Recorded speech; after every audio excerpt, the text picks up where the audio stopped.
Bonjour à tous.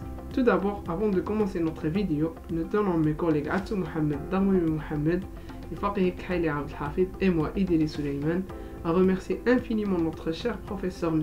Reklewi Kamal pour nous donner, dans le cadre de valider nos compétences dans nos modules de la gestion de maintenance et sûreté de fonctionnement, l'opportunité de vous présenter une étude sur la sûreté de fonctionnement pour une meilleure gestion de la maintenance. Alors, pour cela, on va traiter deux problématiques. La première, c'est l'étude de fiabilité des 3 vis sans fin utilisées dans des extrudeuses par la société Hals qui est spécialisée dans la fabrication des produits de consommation courante, alors que la deuxième problématique, on va faire une analyse du Pareto afin d'agir sur les natures des pannes et sur les causes des pannes dans le but de mener une action de maintenance sur une machine de cisaille. Alors, pour bien vous expliquer notre travail, on va entamer le plan suivant. Dans un premier temps, on va commencer par une introduction générale. Ensuite, dans la première partie, on va faire une étude de fiabilité par l'utilisation de loi de Wiebel des 3 types de vis US 500, Volk Panzert et Netriert. En plus, dans la deuxième partie, on va faire une analyse de Pareto d'une cisaille selon la nature des pannes dans un premier temps et selon les causes des pannes par la suite. Et on va terminer notre présentation par une conclusion générale. Alors, avant de commencer notre étude, il faut savoir qu'est-ce qu'on veut dire par la maintenance. La maintenance est l'ensemble des activités destinées à maintenir ou bien à établir un bien dans un état ou dans des conditions de données de sûreté de fonctionnement pour exécuter une fonction requise. C'est-à-dire, c'est l'entretien d'un matériel afin de le maintenir en état de bon fonctionnement. Il faut définir aussi qu'est-ce qu'on veut dire par la sûreté de fonctionnement. C'est quoi la sûreté de fonctionnement? La sûreté de fonctionnement est la propriété qui permet aux utilisateurs du système de placer une confiance justifiée dans le service qu'il leur délivre. Alors, il est considéré comme la science des défaillances et des pannes. C'est-à-dire, la sûreté de fonctionnement traduit la confiance qu'on peut accorder à un système.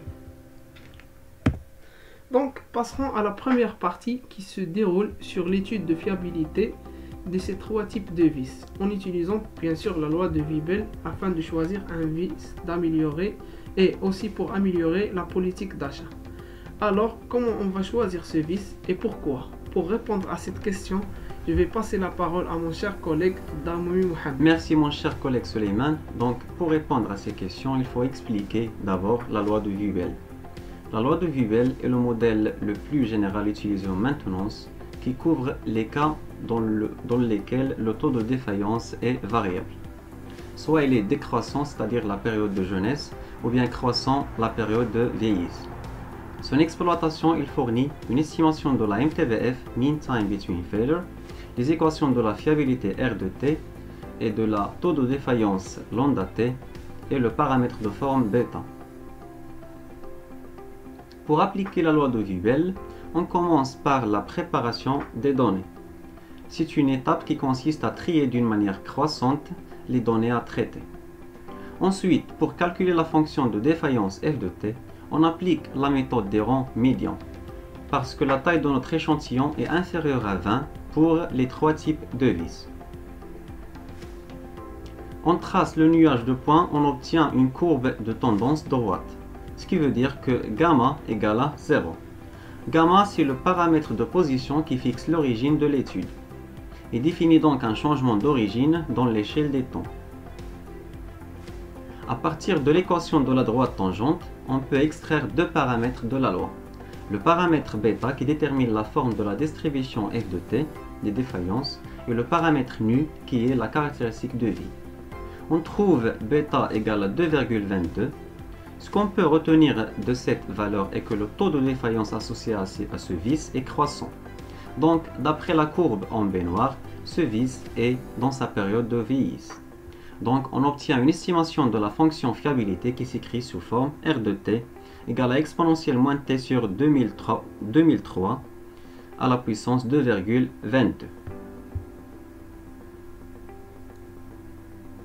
La loi de Wiebel permet aussi d'estimer l'écart type et le MTBF, le temps moyen entre les pannes, et non pas le temps de bon fonctionnement. L'expression de la MTBF et l'écart type est donnée par MTBF égale à A fois nu plus gamma. L'écart type égale à B fois nu.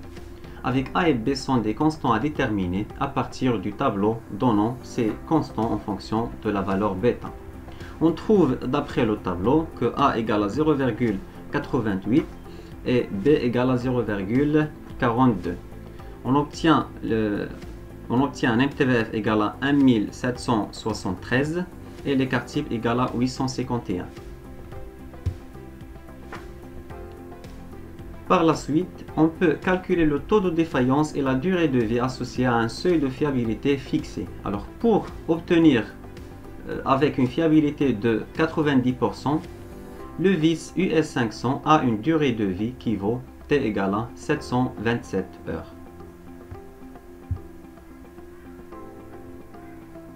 Étude de fiabilité du vis Volk-Panzert. De la même démarche, on calcule les paramètres de la loi de Hubel pour le vis Volk-Panzert et Nitriert.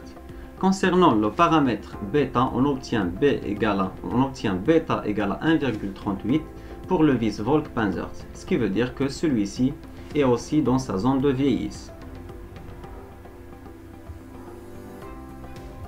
On obtient un MTBF égal à 1975 et un écart type égal à 1430.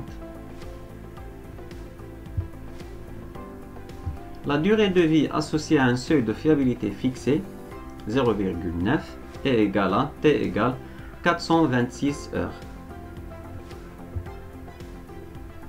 Et pour le dernier vis, sans fin, Nitriert, on obtient bêta égale à 2,19, ce qui veut dire que les trois vis sont dans leur période de vieillisse, ce qui va faciliter par la suite la comparaison entre ces trois vis. On obtient un MTBF égal à 416 et un écart type égal à 869. La durée de vie associée à un seuil de fiabilité fixé pour ce vis égale à 350 heures. Maintenant, quel type de vis faut-il adopter pour notre application? Alors, compte tenu des informations complémentaires, le coût de maintenance de la main-d'œuvre est le même pour les trois types de vis. Le coût indirect est aussi le même et le temps d'ouverture est de 5000 heures. Le taux de défaillance des trois vis est croissant, donc ils sont dans leur phase de vieillisse pour les trois types de vis. Il est évident de choisir le vis avec la plus grande MTBF. Mais, vu que les prix unitaires des trois vis sont différentes, il est important de calculer le prix unitaire fois le nombre de vis nécessaires pour assurer le fonctionnement pendant 5000 heures. Donc on va choisir le vis de référence US 500 pour une meilleure gestion de stock et une amélioration de la politique d'achat. Merci à mon camarade Mohamed Darmoumi. Donc maintenant on va entamer la deuxième partie qui a pour objectif d'effectuer une analyse de Pareto sur une cisaille en prenant comme critère la nature des pannes et les causes de panne. Comme vous savez, parmi la multitude de sujets qui se présentent à un responsable de maintenance, il lui faut décider quelles défaillances doivent être étudiées et améliorées en premier. Pour cela, il faut décider celles qui sont les plus importantes et dont la résolution ou l'amélioration serait le plus rentable, surtout en termes de coût et d'indisponibilité.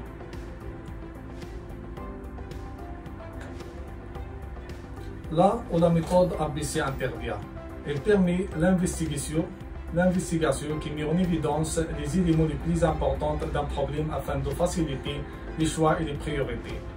On classe les événements, par exemple classe de panne par ordre décroissant de nombre de pannes ou de taux d'arrêt. On établit ensuite un graphique faisant correspondre les pourcentages de nombre de pannes cumulés au pourcentage de type de panne. Donc on observe trois zones. La première zone, la zone A, qui nous donne les 20% des classes de panne occasionnelles, les 80% de nombre de pannes. Et pour la zone B, les 30% des classes de panne ne provoquent que 15% supplémentaires de nombre de pannes. Et pour la zone C, les 50% de panne restent ne concernent que 5% de nombre de pannes. Donc, il est évident que la préparation des travaux de maintenance doit porter sur les pannes de la zone 1. Pour notre problème, on dispose d'un historique quand il y a les classes et les causes de panne en fonction du nombre de pannes et le taux d'arrêt dit acide panne. Donc, on va faire deux études séparées. La première selon la nature et l'autre selon les causes de panne. Pour chacune, on va faire 3 diagrammes de Pareto. La première va contenir le nombre de pannes en fonction de la classe, qui va nous aider pour améliorer la fiabilité. Et pour le deuxième graphique en taux d'arrêt, quand il y a le taux d'arrêt en fonction des classes de panne. De cela, on va retirer les éléments qui affectent beaucoup l'indisponibilité. Pour le dernier diagramme, qui est beaucoup important, on va faire une étude de Pareto en moyenne de taux d'arrêt qui va nous donner les éléments les plus critiques au niveau de la maintenabilité.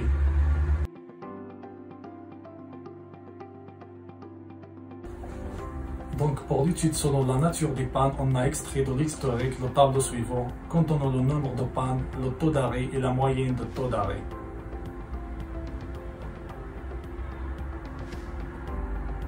Et pour effectuer le diagramme de Pareto en nombre de pannes, on prend le nombre de pannes pour chaque classe, puis on calcule la fréquence cumulée. Voici donc le diagramme de Pareto obtenu. Ce graphe en nombre de pannes oriente vers l'amélioration de la fiabilité si on constate que les classes C, D, B et E sont ceux sur lesquels il faudra agir prioritairement. Différentes actions peuvent effectuer: modifications techniques, consignes de conduite, surveillance accumulée, actions préventives systématiques dans un premier temps et conditionnelles ensuite. Et pour l'analyse en taux d'arrêt, on dispose du nombre total d'arrêts pour chaque classe et la fréquence cumulée. Ce graphe en taux total de panne selon la nature de panne est un indicateur de disponibilité car le taux total de panne estime la perte de disponibilité de la classe. Il permet donc de sélectionner l'ordre de prise en charge des types de défaillances en fonction de leur criticité. Dans ce cas, il est primordial d'agir sur les 4 premières natures C, B, D et F.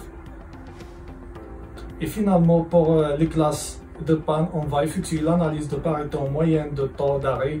Donc, on doit calculer la moyenne des taux d'arrêt et sa fréquence cumulée. Voici le tableau regard pour tout cela. Et voici le graphe de Pareto obtenu.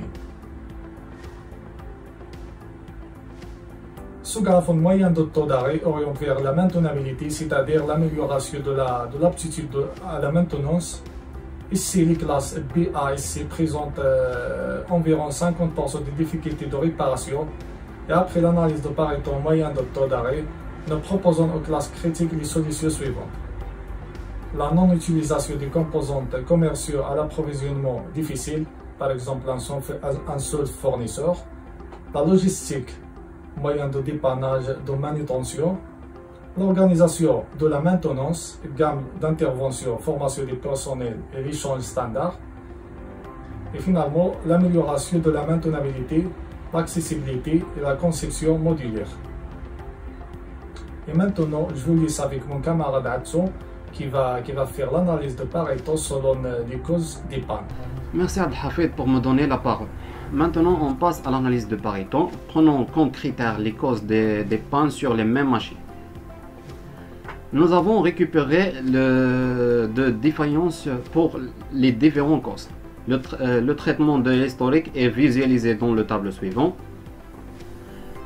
Nous avons calculé le nombre de défaillances, le temps d'arrêt total et le temps d'arrêt moyen pour chaque cause pour collecter les informations sur la fiabilité et la disponibilité.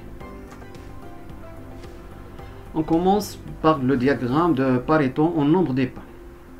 On calcule les fréquences et les fréquences cumulées des nombres des pannes, puis on établit le graphe suivant. Donc, on remarque que le graphe en nombre des pannes orienté vers l'amélioration de la fiabilité. Ici, on constate que les causes d'usure normale mécanique et l'utilisation incorrecte et manque de maintenance mécanique sont celles sur lesquelles il faudra agir prioritairement. Action préventive systématique dans le premier temps, conditionnelle ensuite. De la même manière, nous allons réaliser le diagramme de Pareto prenant en compte le critère le temps total d'arrêt.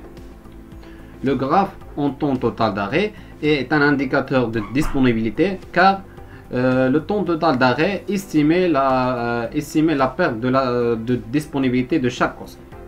Elles permettent de sélectionner l'ordre de prise en charge des types de défaillances en fonction de leur criticité. Ici, le cause usage normal, mécanique, utilisation incorrecte et manque de maintenance mécanique. Tout le problème pour l'homme de maintenance est de savoir quelle défaillance traiter en priorité. Certains n'ayant que peu d'importance en termes de réalisation et de coût. L'exploitation de l'entreprise va permettre d'éprouver ce choix. Or, certains diront qu'ils n'ont pas le temps d'exploiter des machines, qu'ils ont d'autres choses à faire, du correctif certainement. Le refus d'exploitation de l'historique montre une méconnaissance totale de méthode de gestion de la maintenance et donc une désorganisation totale du service de maintenance. Il est clair que le choix des types de défaillance est important. Une défaillance intrinsique propre au matériel n'a rien à voir avec une défaillance extrinsique liée à l'environnement. Et en tout l'état de cause, on peut analyser de la même manière, même si on apporte par la suite un correctif.